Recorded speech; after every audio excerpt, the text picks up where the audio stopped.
मेरे पास पूरी जिंदगी का वक्त नहीं है। तुम्हारे डैड कराची के सबसे बड़े बिल्डर हैं। इस बात पे नहीं बुनियाद होती, रियलिटी और नहीं, कमिश्नर साहब के बड़े स्ट्रिक्ट ऑर्डर्स हैं। कल शाम तक मुझे इस बाजार लेते कम से कम ठंडा हो रहा है। अरे यार जरूरी कॉल थी। क्या भाई, उस्तानी जी के यूनिवर्सिटी जाने का टाइम हो रहा है। टीपू भाई आपने और भाई मुबारक हो, बाइक तो बड़ी अच्छी ली है। वसेट वसेट कहाँ लगाए बंदा, मैं सोच रहा हूँ यहाँ लगा दे। अस्सलाम वालेकुम उस्तानी जी। वालेकुम अस्सलाम। ये है तो बड़ी जबरदस्त, अच्छी है भी, फिलहाल बस आ गई है। अच्छा बिल्कुल फिल्मी हीरो। हैरत की बात यह है कि उनका खौफ भी क्लास डिफरेंस ही के रिवाज अभी तक नॉर्मल नहीं हुए। नहीं लिसन किया। सावल अंदर है वो भाई तो क्लब में नहीं है, तो कहाँ है? ऊपर। देखना चाहती थी कि तुम कैसे रहते हो, मगर सॉरी शायद मैं गलत वक्त पर। आलियार का सीन ड्रामा का सबसे पहला इमोशनल धक्का देता है। उसका अंदाज दिखाता है कि वो अपनी मोहब्बत को लेकर बहुत सीरियस है, लेकिन उसके वलिदैन का रवैया बिल्कुल उल्टा है। उनके लिए सबसे बड़ा मसला लड़की का खानदान और क्लास है। वो लोगों की सोच और सोसाइटी के जजमेंट को अपने बेटे की खुशी से ज्यादा अहमियत दे रहे हैं। आलियार जब उनको उनका पास्ट याद दिलाता है कि वो भी कभी लोअर मिडिल क्लास थे, तब भी उनके अंदर की एलिटिज्म नहीं टूटता। आलियार के डायलॉग जब वो कहता है कि मैं बगावत नहीं करूंगा, लेकिन आज के बाद इस रिश्ते की बात मत उठाइएगा, उस मोमेंट से उसका दर्द, उसकी जिद और उसकी डिग्निटी साफ समझ आती है। वो मोहब्बत चाह रहा है लेकिन बिना पेरेंट्स को टुडे। वो बीच की एक पेनफुल लाइन पर खड़ा है। दूसरी तरफ शहरियार के ऑफिस का एनवायरनमेंट तमाम तरह से इमोशनल ट्रैक से ऑपोजिट है। कमिश्नर के ऑर्डर्स का प्रेशर, ऑपरेशन सुपरवाइज करने का स्ट्रेस, डेडलाइंस, पॉलिटिकल इन्फ्लुएंस का दरवाजा बंद करना, ये सब दिखाता है कि शहरियार एक डिसिप्लिन्ड और जिम्मेदार बंदा है। उसकी प्रोफेशनल जिंदगी बहुत डिमांडिंग है। इस ट्रैक की हैवीनेस आगे जाकर लैंड माफिया और वर्कशॉप केस के साथ डायरेक्टली टकराती है। डिनर टेबल पर सासी और शहरियार का कॉन्वर्सेशन ड्रामा का सोशल कोर खोल देता है। ससी एक गरीब वर्कशॉप ओनर की कहानी शेयर करती है, जिसको लैंड माफिया धमका रही है। पेपर वर्क गायब हो रहा है, रिकॉर्ड मैनिपुलेट हो रहा है, जो करप्शन की बहुत रियल तस्वीर है। शहरियार समझता है कि लॉ किस कदर स्ट्रिक्ट है, फिर भी वो हेल्प करने का वादा करता है। इस सीन से उनकी रिलेशनशिप का टोन और उनकी पर्सनैलिटीज दोनों सामने आते हैं। Sassi Zeyara empathetic, Shehryar Zeyara system bound, Sanwal Tipu और बाइक वाला पूरा सीक्वेंस फ्लर्ट, कॉमेडी और हिडन हार्टब्रेक का मिक्स है। सनवल ने जीप बेचकर बाइकें ली, जिसका असली मकसद पिया को इम्प्रेस करना था। टीपू और दूसरे लड़कों की हरकतें इन सीन को हल्की फुल्की एनर्जी देती हैं। पिया बाइक को अप्रिशिएट करती है, सनवल को मूवी हीरो तक के देती है, लेकिन वो सनवल को उस नज़र से नहीं देखती जिस नज़र से सनवल उसे देखता है। सनवाल का इनर कॉन्फ्लिक्ट उसकी लाइन से समझ आता है। बाइक पसंद आई, मैं नहीं, यानी सैक्रिफाइस की कीमत उसे नहीं मिली। आलियार और पिया का फ़ोन पर बात करना सॉफ्ट और डीप दोनों है। पिया अपने पेरेंट्स का क्लास बेस्ड रिएक्शन शेयर करती है। आलियार फिर भी उम्मीद का दिया जाला कर रखता है। वो पेरेंट्स को कन्विंस होते हुए इमेजिन कर रहा है, फ्यूचर देख रहा है, जबकि पिया प्रैक्टिकल और कॉशियस है। दोनों का कॉन्ट्रास्टिंग इमोशनल लेंस उनकी केमिस्ट्री को इंटरेस्टिंग बनाता है। लुबना का अचानक एंट्री करना उन दोनों की इंटीमेसी को ब्रेक करता है, लेकिन फ्रेंडली अंदाज में। तीनों की दोस्ती नेचुरल लगती है। आलियार के पेरेंट्स का दूसरा सीन फैमिली पॉलिटिक्स का असली वजन रखता है। डैड स्टबर्न, क्लास कॉन्शियस और रिजिड हैं। मॉम इमोशनल, प्रैक्टिकल और बेटा फोकस्ड। मॉम का ये कहना कि अगर तुम जिद पर रही तो बेटा खो दोगी, यह लाइन इस प्लॉट की असली सेंसिटिविटी को समझाती है। ये सिर्फ एक रिश्ते का मसला नहीं, एक घर टूटने का डर है। मॉम बीच में फांस कर दोनों तरफ मीडिएट कर रही है। आगे जो सीन आता है वो सनवाल और उसकी पुरानी मोहब्बत के दरमियान एक दर्द भरा मुकाबला है। ससी अचानक उसके घर आती है और सनवाल का रिएक्शन ठंडा नहीं, बिल्कुल बर्फ जैसा है।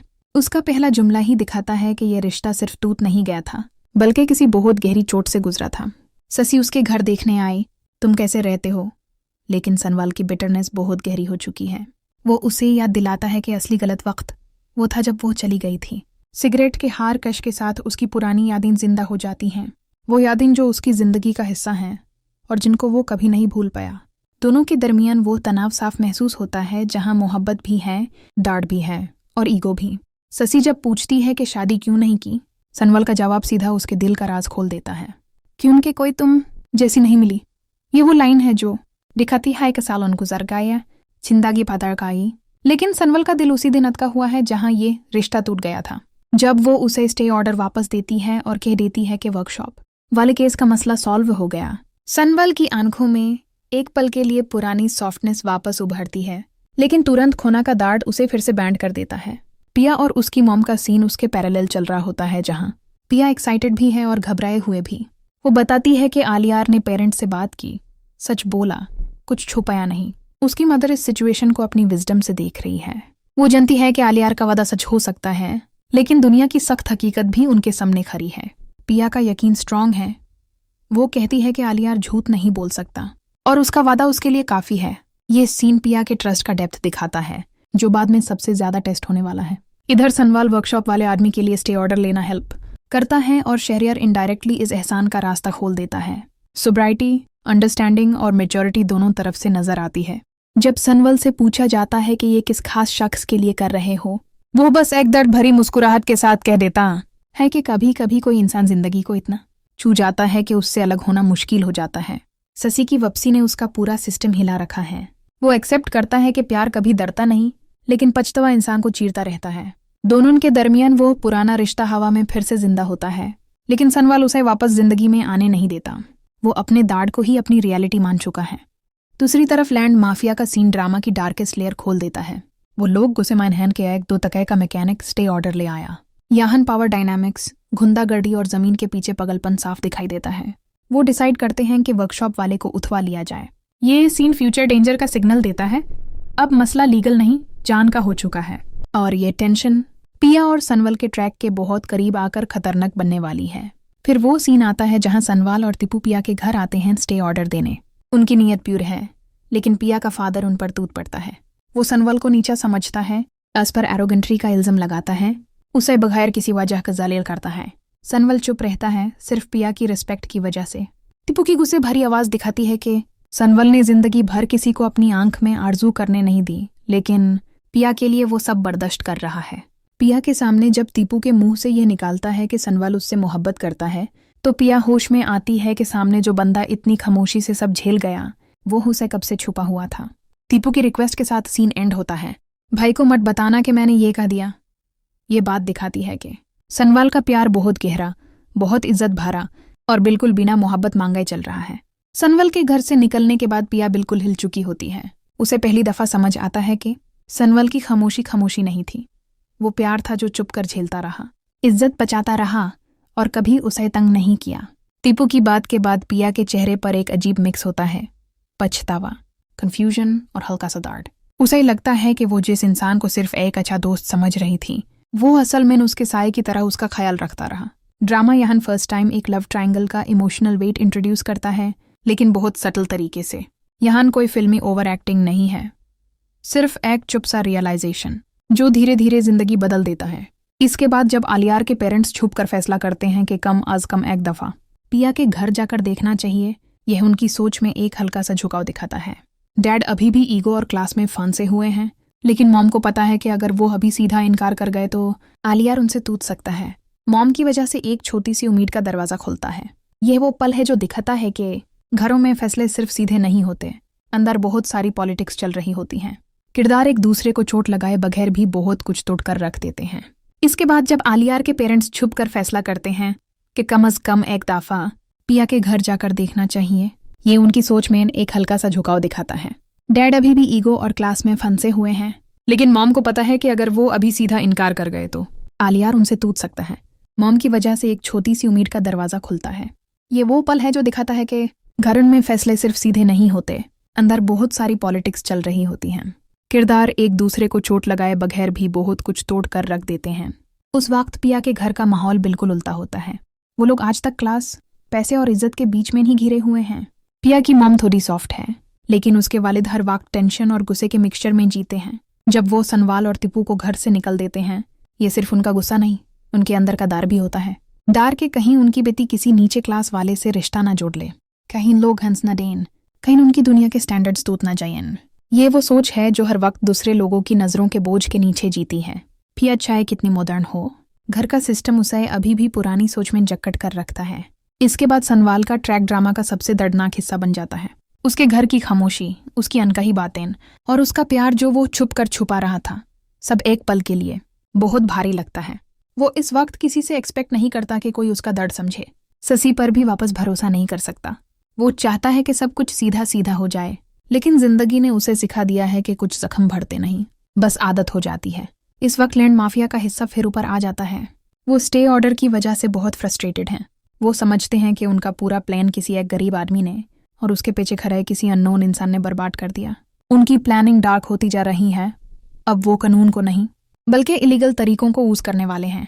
वर्कशॉप वाले को उतवा लेने का आइडिया दिखाता है कि जमीन सिर्फ एक प्रॉपर्टी नहीं, पावर, ईगो और डोमिनेंस का गेम है।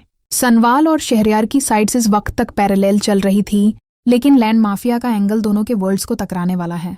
यहाँ स्टोरी की टेंशन अपना पीक बिल्ड करना शुरू करती है। पिया की लाइफ उसी वक्त एक दूसरे मोड से गुजारती है। उसे आलियार पर यकीन है, लेकिन उसके घर का प्रेशर, डैड का तनाव और क्लास जजमेंट की दीवार बीच में आ रही है। आलियार की दुनिया और पिया की दुनिया एक दूसरे से बिल्कुल अलग हैं। एक तरफ बड़े घर, बड़लोक, बड़ा स्टेटस, दूसरी तरफ छोटा मोहल्ला, सिंप्लिसिटी और एक ऐसी जिंदगी जहां हर चीज के लिए स्ट्रगल होती है। ड्रामा इस वक्त उन दोनों के बीच एक इनविजिबल वॉल खड़ी कर रहा है, जो सिर्फ डायलॉग से नहीं उनके बैकड्रॉप्स से समझ आती है। इसके बाद जब आलियार के पेरेंट्स छुप कर फैसला करते हैं कि कम अज कम एक दफा पिया के घर जाकर देखना चाहिए, ये उनकी सोच में एक हल्का सा झुकाव दिखाता है। डैड अभी भी ईगो और क्लास में फंसे हुए हैं, लेकिन मॉम को पता है कि अगर वो अभी सीधा इनकार कर गए तो आलियार उनसे टूट सकता है। मॉम की वजह से एक छोटी सी उम्मीद का दरवाजा खुलता है। ये वो पल है जो दिखाता है कि घरों में फैसले सिर्फ सीधे नहीं होते, अंदर बहुत सारी पॉलिटिक्स चल रही होती हैं। किरदार एक दूसरे को चोट लगाए बगैर भी बहुत कुछ तोड़ कर रख देते हैं। उस वक्त पिया के घर का माहौल बिल्कुल उल्टा होता है। वो लोग आज तक क्लास, पैसे और इज्जत के बीच में ही घिरे हुए हैं। पिया की मॉम थोड़ी सॉफ्ट है, लेकिन उसके वालिद हर वक्त टेंशन और गुस्से के मिक्सचर में जीते हैं। जब वो सनवाल और टिपू को घर से निकल देते हैं, ये सिर्फ उनका गुस्सा नहीं, उनके अंदर का डर भी होता है। डर के कहीं उनकी बेटी किसी नीचे क्लास वाले से रिश्ता ना जोड़ ले, कहीं लोग हंस न दें, कहीं उनकी दुनिया के स्टैंडर्ड्स टूट ना जाएं। ये वो सोच है जो हर वक्त दूसरे लोगों की नज़रों के बोझ के नीचे जीती है। पिया चाहे कितनी मॉडर्न हो, घर का सिस्टम उसे अभी भी पुरानी सोच में जकड़ कर रखता है। इसके बाद सनवाल का ट्रैक ड्रामा का सबसे दर्दनाक हिस्सा बन जाता है। उसके घर की खामोशी, उसकी अनकही बातें और उसका प्यार जो वो छुप कर छुपा रहा था, सब एक पल के लिए बहुत भारी लगता है। वो इस वक्त किसी से एक्सपेक्ट नहीं करता कि कोई उसका दर्द समझे। ससी पर भी वापस भरोसा नहीं कर सकता। वो चाहता है कि सब कुछ सीधा सीधा हो जाए, लेकिन जिंदगी ने उसे सिखा दिया है कि कुछ जख्म भरते नहीं, बस आदत हो जाती है। इस वक्त लैंड माफिया का हिस्सा फिर ऊपर आ जाता है। वो स्टे ऑर्डर की वजह से बहुत फ्रस्ट्रेटेड हैं। वो समझते हैं कि उनका पूरा प्लान किसी एक गरीब आदमी ने और उसके पीछे खड़े किसी अननोन इंसान ने बर्बाद कर दिया। उनकी प्लानिंग डार्क होती जा रही है। अब वो कानून को नहीं बल्कि इलीगल तरीकों को यूज करने वाले हैं। वर्कशॉप वाले को उतवा लेने का आइडिया दिखाता है कि जमीन सिर्फ एक प्रॉपर्टी नहीं, पावर, ईगो और डोमिनेंस का गेम है। सनवाल और शहरयार की साइड्स इस वक्त तक पैरेलल चल रही थी, लेकिन लैंड माफिया का एंगल दोनों के वर्ल्ड्स को टकराने वाला है। यहाँ स्टोरी की टेंशन अपना पीक बिल्ड करना शुरू करती है। पिया की लाइफ उसी वक्त एक दूसरे मोड से गुजारती है। उसे आलियार पर यकीन है, लेकिन उसके घर का प्रेशर, डैड का तनाव और क्लास जजमेंट की दीवार बीच में आ रही है। आलियार की दुनिया और पिया की दुनिया एक दूसरे से बिल्कुल अलग हैं। एक तरफ बड़े घर, बड़लोक, बड़ा स्टेटस, दूसरी तरफ छोटा मोहल्ला, सिंप्लिसिटी और एक ऐसी जिंदगी जहां हर चीज के लिए स्ट्रगल होती है। ड्रामा इस वक्त उन दोनों के बीच एक इनविजिबल वॉल खड़ी कर रहा है, जो सिर्फ डायलॉग से नहीं उनके बैकड्रॉप्स से समझ आती है। ससी और सनवाल की कॉन्वर्जेशन का एको इस पूरे हिस्सों में फैल जाता है। जो प्यार चला जाए वो जिंदगी भर का खालीपन छोड़ जाता है। ये लाइन सिर्फ उन काम होने वाले प्यार के लिए नहीं, बल्कि हर वो रिलेशन जो अपने वक्त पर नहीं मिला। पिया आलियार, पिया सनवाल, ससी सनवाल सब इस खालीपन का हिस्सा बन रहे हैं। कहानी अपने कैरेक्टर्स को एक तरफ दुनिया की सख्ती और दूसरी तरफ दिल के बोझ के बीच लटका कर चला रही है। पिया और सनवल के बीच जो दूरी थी वो अब पहली बार सीधी सामने आती है। दोनों अलग अलग रास्तों पर चल रहे थे, लेकिन बीच में एक लम्हा ऐसा आया जहां दोनों को महसूस हुआ कि जिंदगी ने उन्हें कितनी अजीब जगहों पर खड़ा किया है। सनवाल ने अपने आप को कभी पिया के काबिल नहीं समझा, इसलिए कभी एक्सप्रेस नहीं किया, और पिया ने कभी उस नज़र से देखा ही नहीं जिसमें सनवाल चुपकर सब झेल रहा था। अब उसे पता चलता है कि सालों से जो बंदा उसे दूर से देखता था वो हकीकत में उसकी एक मुस्कुराहट को पूरी दुनिया समझता था। टीपू की एक सच्चाई ने पिया की पूरी सोच को हिलाकर रख दिया। इस वक्त पैरेलल में आलियार अपनी पूरी हिम्मत के साथ घर का बोझ उठाने की कोशिश कर रहा होता है।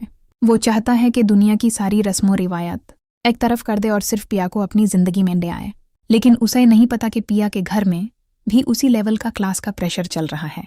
जब दोनों फैमिलीज एक ही मसले का शिकार हों, स्टेटस, इज्जत, लोग क्या कहेंगे, तो प्यार बीच में सबसे कमजोर हिस्सा बन जाता है। आलियार की मॉम थोड़ी सी रायत देती है, लेकिन उस रायत में भी दर्द छुपा होता है।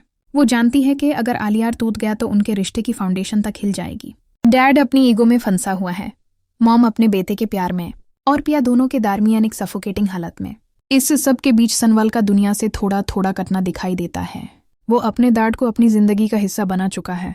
ससी का वापस आकर उसकी जिंदगी की धूल हटाना कोई आसान काम नहीं। दोनों के बीच वो ऑकवर्ड सा रिश्ता, वो अधूरा प्यार, वो लम्हे जिनको वो भूलना चाह रहा था, सब फिर से जिंदा होने लगते हैं। ससी का ये कहना कि शायद मैं तुम्हारी जिंदगी में फिर से खास हो सकती हूँ, सनवाल को एक पल के लिए रोक देता है, लेकिन फिर वो अपने दिल के ऊपर वही पुराना पत्थर रख देता है। मेरे अंदर जो जगह तुम्हारे लिए थी, मैं यूं सी बैंड कर चुका हूँ। ये बात वो के तो नहीं रहा, लेकिन उसकी आंखों से साफ समझ आ रही होती है